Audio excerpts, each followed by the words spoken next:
इस तरह से अवध में भगवान के जन्म के समय नाना प्रकार के अनेकों उत्सव मनाए जाने लगे और सब जन लोग ये भूल गए कि एक महीना है, कि एक दिन है, कि एक महीना बीत गया, कुछ नहीं पता हुआ और इस मर्म को कोई जान भी नहीं पावा।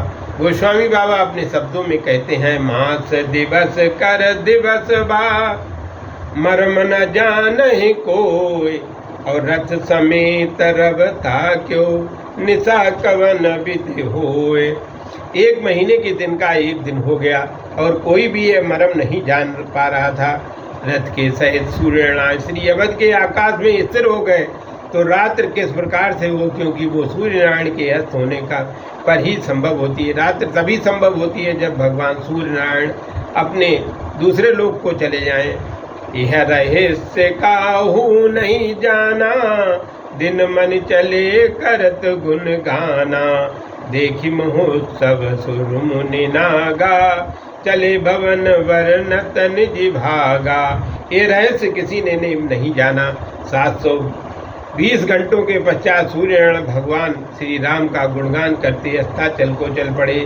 भगवान श्री राम को जन्मोत्सव देखकर देवता मुनि और नाग अपने अपने भाग्य का वर्णन करते हुए अपने अपने घरों को चले और गोस्वामी बाबा कहने लगे, और एक कहूँ निज चोरी, सुन गिर जात दृढ़ मत तोरी, कागभुसुंड संगम दो, मनुज रूप जाने नहीं को, परमानंद प्रेम सुख फूले, बीथन फिर ही मगन मन भूले, ये शुभ चरित जान पै सोई, कृपा राम के जा पर होई।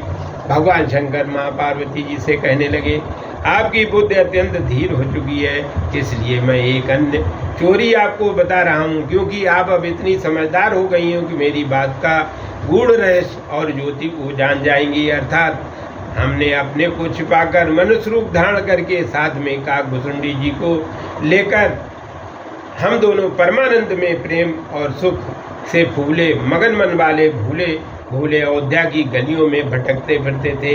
हमें कोई नहीं जान पाता था। ये सब चरित्र वही जान जाता है जिस पर श्री राम की कृपा हो जाती है। अर्थात श्री राम की कृपा से इस गोपनीय चरित्र जी को श्री महाराज तुलसीदास जी ने मानस में निबद्ध कर दिया। तही अवसर जो जय विदे आवा, दीन भूप जो जय मन भावा, गजरथ तुर गहेम गोहीरा, दीन निपनाना विधि चीरा। इस अवसर पर जो जिस प्रकार से आया था, जिसे जो मन में भाया और राजा ने उसे वही दे दिया। हाथी घोड़े स्वर्ण गौ हीरे और नाना प्रकार के वस्त्र महाराज दशरथ को ने दान में दिए। मन संतोषे सवन के, जहि तहि देहि आशीष, सकल तनय चिरजीवो कृष्णदास के ईश। सबके मन को संतुष्ट हो गए। लोग जहाँ जहाँ आशीर्वाद दे रहे थे और बोल रहे थे कि तुलसीदास जी के ईश्वर आराध्य महाराज के सभी पुत्र चिरंजीवी रहें, सदा सुखी रहें और बहुत कौतुक करें। कछुक दिवस बीते यही भांति, जात न जाने दिन अरुराती, नामकरण कर अवसर जानी, और भूप बोल पठे मुनि ज्ञानी। इस प्रकार से कुछ दिन अर्थात 12-11 दिन बीत गए। दिन और रात जाते हुए जान नहीं पड़ते थे। 12वें दिन नामकरण का अवसर आया।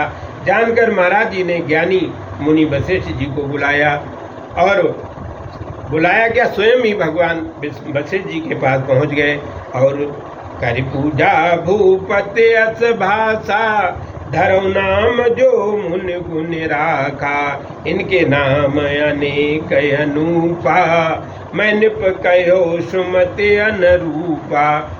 और भूपत की पूजा करके भगवान वशिष्ठ जी ने कहा कि महाराज दशरथ जी इस प्रकार कहा कि मननशील गुरुदेव आपने जो विचार कर रखा हो बालकों के वही नाम रख दीजिए। मुनि वशिष्ठ जी का, हे महाराज इनके तो नाम अनेक अनुपम नाम है और फिर भी मैं अपनी बुद्धि के अनुरूप इनके नाम रखूंगा।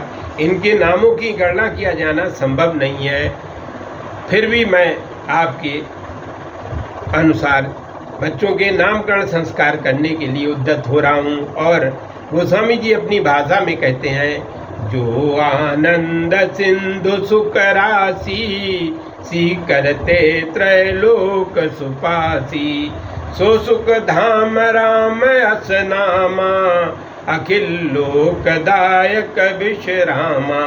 वशिष्ठ जी ने कहा, हे राजन, जो आनंद के सागर सुखों की राशि हैं और जो इस आनंद के एक ही बूंद से स्वर्गलोक, मृतलोक, पाताल लोक, इन तीनों लोकों को आनंदित करते रहते हैं, जो संपूर्ण लोकों के विश्राम देने वाले हैं, वही सुखों के आश्रय प्रभु श्री राम इस नाम से प्रसिद्ध होंगे।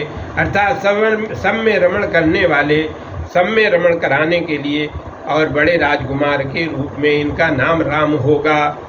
और राम का शाब्दिक अर्थ या व्याकरण की दृष्टि से रमनते ही रामा, जो सब में रमता वही राम का नाम होगा।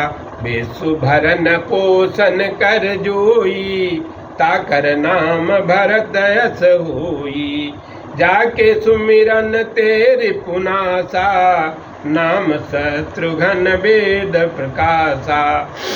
जो विश्व का भरण पोषण करेंगे उनका नाम भरत इस प्रकार होगा, जिनके स्मरण मात्र से शत्रुघ्न का नाम, शत्रुओं का नाश हो जाता है, उनका वेद और प्रसिद्ध शत्रुघ्न नाम होगा।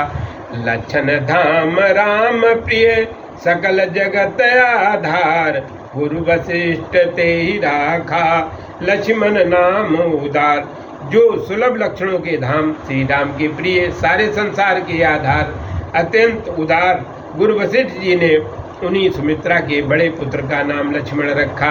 यद्यपि लक्ष्मण जी शत्रुघ्न जी से बड़े हैं, फिर भी दार्शनिक सिद्धांतों के आधार पर तुलसीदास जी ने लक्ष्मण का नाम अंत में रखा। तुरीय होने के कारण श्री राम का नाम प्रथम, प्राज्ञ होने के कारण भरत का नाम द्वितीय, हिरण्य गर्भ होने से शत्रुघ्न का नाम तृतीय और विराट होने से लक्ष्मण जी का नाम चतुर्थ में रखा गया।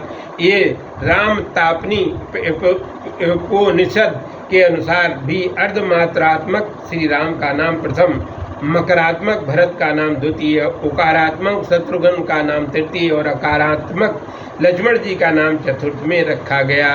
जय जय सीताराम बोलो, जय जय सीताराम, जय जय सीताराम बोलो, जय जय सीताराम।